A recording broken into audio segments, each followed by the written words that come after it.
everyone. This is Damaris Ramos, your host for Latina Role Models. And tonight we have Lourdes, Quintana. Lourdes. It's a pleasure to have you. You have been referred by Marilu Santos. Marilu Santos. We had her a couple of days, in our show. But today it's about you. Thank you for having me. You're welcome. We all wanted to hear your story. Who you are, your culture. Just tell me more about you. All right. Well, I was born and raised in Puerto Rico. I lived in Bayamón most of the time. My parents raised me to be very independent, mostly because I had a brother with special needs, and he really took a lot of time from my parents, especially my mom. So that really taught me on how to just always try to do things by myself. But were you the oldest? I was the youngest. Out of two? Out of three. Out of three. Yes. And then because my younger brother was the one that lived with us, because the other ones were older.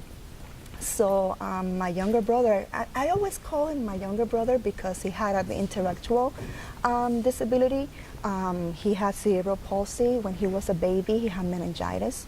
And that kind of like froze his cognitive abilities, and he always acted like an 18-month-old baby. How does that impact your life? In the most positive way that you could imagine. Because from being the younger daughter, I became the oldest because I was his protector. Because even though in age I was younger than him, I was the one that always felt that I had to take care of him. And having a loved one with special needs, it's tough. Because a lot of people don't understand that. People will try to make fun of him, just try to avoid getting close to him, and that always hurt me, but that also gave me the inspiration to fight back and to educate. When I was little, I had a little phase when I would just argue with everybody. Why are you doing this to my brother? Why are you looking at him like that? But over time, I learned that the best weapon, if you could call it that, is education. And I used to educate people, he's like that, he talked to him, do you have any questions about him? And he made me understand and learn what compassion is. He made me understand and experience what the joy for the little things in life are. And that's why, mostly because it was the reason why I ended up going to college to study psychology. Wow. Because I wanted to learn more about him. Yes, in Puerto Rico. I went to Sagrado Corazon to do my bachelor's degree, and then I did my master's degree. And back then it was called Centro Caribeño de Estudios Postgraduados. I did my master's there. Abisu, yes. Now it's Old San Juan. Old San Juan. I love Old San Juan because it reminds me of that time in life. It's a perfect scenario to come in and get some inspiration. Yeah, I do remember. You mentioned that, some challenges, being around him, not specifically with him, people around him. What was the things that you remember the most that really created that impact? I know it's like a different situations, but something happened at some point and you were like, okay, this is my route. This is so, because he defined who you are today. He had a mission and helped you with your mission in life. Absolutely. That's beautiful. Absolutely. I think that because one of his challenges was that he wasn't verbal, he wasn't able to speak, I became his voice. And I think that's where everything changed, because that gave me the power to give him power and empower him. And I would speak for him. And I said, he would like to play with you. He would like to know you, smile. It's okay. He was a very friendly person. So that helped me help others see him in a different light. And that's what pretty much has set the tone for everything that I do in my life, since I have dedicated most of my life to working with people with special needs, because a lot of times there's a lot of misconceptions about who they are, and you just have to stop, listen, and watch and understand how the other person feels. And we're talking about a couple of decades ago in Puerto Rico, that probably services were not that available for the community. Absolutely. That's basically my mission in my current job. Everything that my mom kept hearing in the community from the doctors and the people that know was that he was never going to be able to do anything, that he should be institutionalized. He never received any type of services. To this point, we always wondered if he was actually able to develop speech or not. We never had a chance to try it. And things have changed. I mean, of course, we're not in the optimal position right now. There's still our service is available, but not enough. But still, compared to 30, 40 years ago, it's a big difference, and that keeps me going. You know, that I see that now there's opportunities, now there's hope, now there's ways that you could definitely help others and change their life. So then you decided to go, study psychology, and then your master's was in clinical psychology. In clinical psychology. Yes. So I started working as a psychologist. I used to work a lot with children. I always had a passion for younger children, so I used to go to the preschools and work with parents. And actually, while I was in the University of Sacred Heart, I was able to start a prevention program for little ones that we used to use puppetry. Where was this? Where was it? In la Universidad Sagrado Corazón. In Puerto Rico. In Puerto Rico, yes. It was called Rayitos de Esperanza. And we used to go to the schools and teach prevention techniques to little young kids, because the sooner you start working with them, the better. So after some time, then I moved to Orlando. A couple years ago? Oh yeah, just a couple of years ago. And that's where my life changed, because it doesn't matter how developed as a professional you are in your own, country. When you change the scenario like that, it's pretty much like starting all over again. I understood English, but I couldn't speak almost anything. Because all your education was completed in Puerto Rico. In Puerto Rico, all of it. I relate and to in you. Puerto Rico, you're exposed to English. Yeah, I know that yeah. a lot of people say that they don't know any English, but we know most than anyone that has never been exposed to English. But it's something else having a conversation. And especially if you're working in my field, how can you work or how can you help anyone if you can't communicate? But I used that as an inspiration again and said, I'm not gonna stop my life right now because of this change. I'm gonna use this to help me. I started looking for a job. I spoke the English that I could, and if I made mistakes, I kept going. Mm-hmm. And yes, I have an accent. Very nice to meet you. That's how it is. Mm-hmm. And then I accepted my reality, and slowly I started working with families and learning and being more comfortable with the language. And actually my second job was a trainer in a big corporation that I had to train people from all walks of life, from physicians to parents.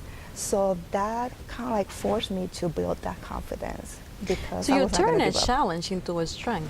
Mm-hmm, exactly. Because right now you are fluent in both languages and you can communicate with probably half of the planet. Yes, almost.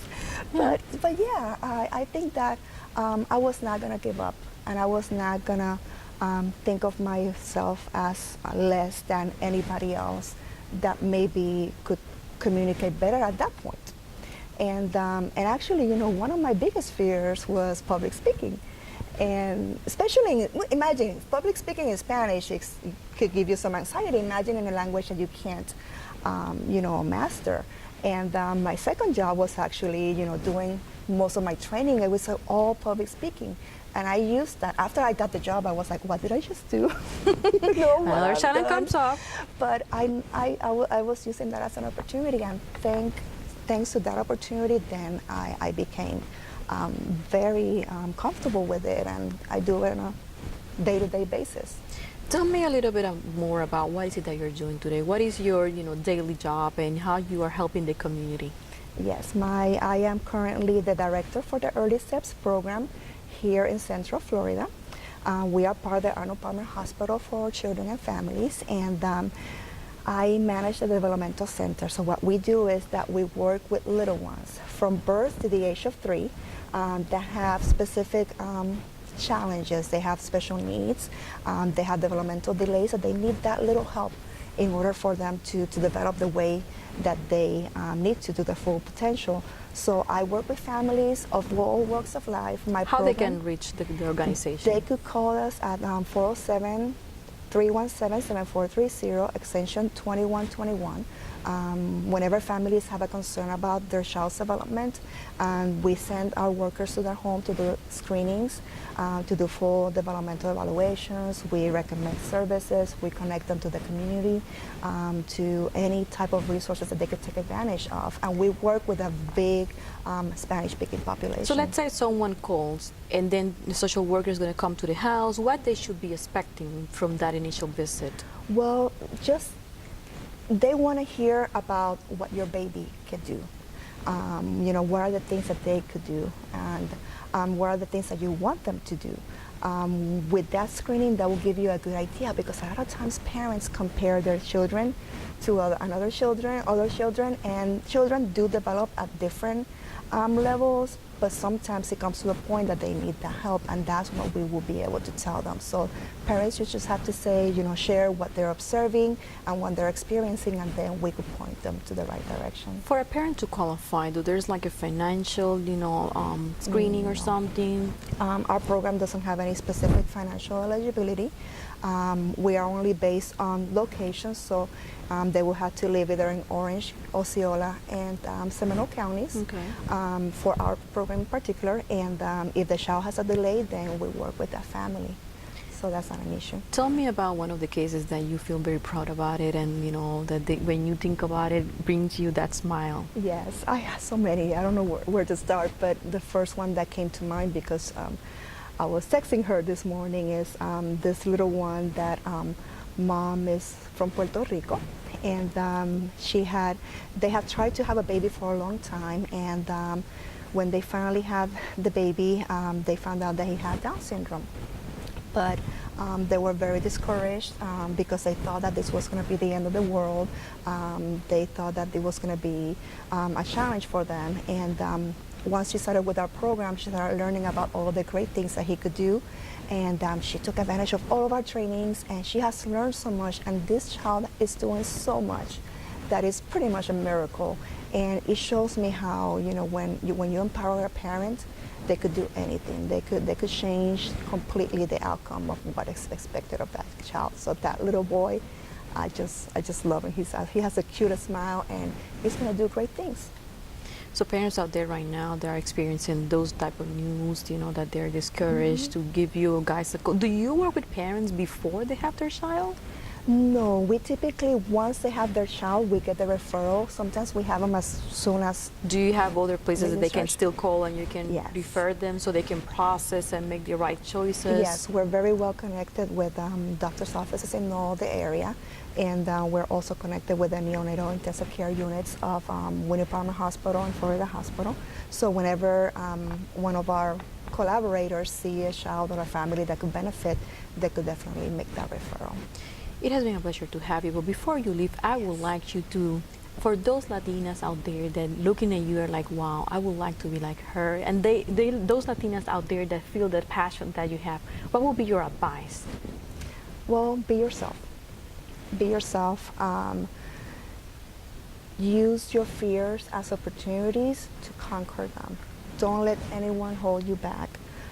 Be proud of who you are. Be who you are wherever you are, and that's going to help you be successful. Because as Latinos, we have a lot of wonderful strengths. We have a lot of wonderful values that we have to show off and take advantage of, and that's definitely makes a big difference. And you mentioned the language, like I do have a strong accent, and like this opportunity, and I have to thank Danny Ramos about the opportunity to be here today, but I never thought about it because I do have my accent. We all have our accent. Yes. It has been a pleasure. This has been Damaris Ramos for Latina Role Models, and Lourdes Quintana. Thank you, and good night.